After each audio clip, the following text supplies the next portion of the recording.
I knew SUNY. I grew up just south of Binghamton in Pennsylvania, right over the border, and so was well aware of SUNY Binghamton and other campuses. But it wasn't until I saw the post for the job that I looked it up and realized that there was this unique place here and decided to apply. I was hired as part of a faculty water cluster, so I believe 5 of us were hired who study water broadly defined across all different disciplines, and I'm the social scientist amongst us. I'm trained as a human geographer, and I've always been interested in questions around humans and the environment broadly, but really interested in water. So how does water shape our lives? How does it shape our livelihoods, our well-being? How does water intersect with culture and society?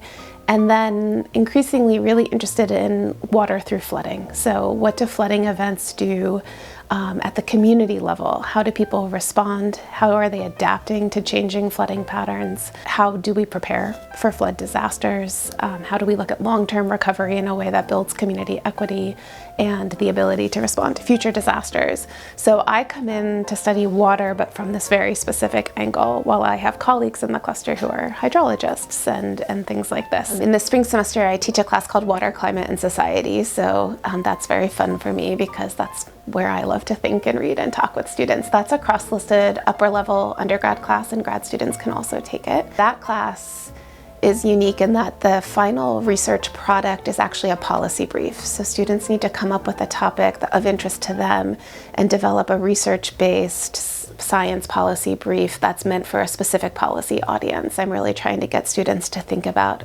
this is not just a research topic, but there's real policy and governance implications here, and how can we engage in that? And ideally, students walk away with something they could show to a potential employer. Bringing the social sciences allows them to go then over to ILICOL or to their other classes and learn about the hydrological cycle, but have this sense of, okay, but also there's people involved, there's societal questions and decisions being made here.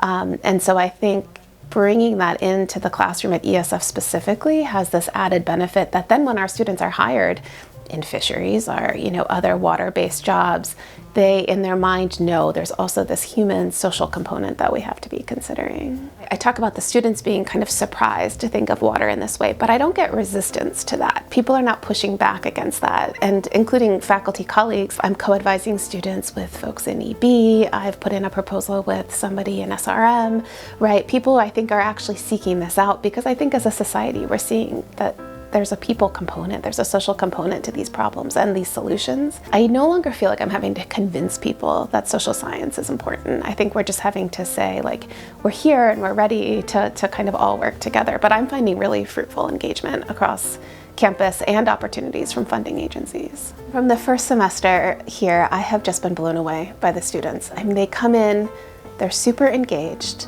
They want to think about problems, but they also want to find solutions. I think the fact that they're all oriented around something environmental gives them purpose, it gives them focus, and I've just been blown away by them. I think this is one of the most amazing public state educations you could have. Students have this identity when they come in already about what they want to do, and then they really get to focus on that, and I just think it's incredible.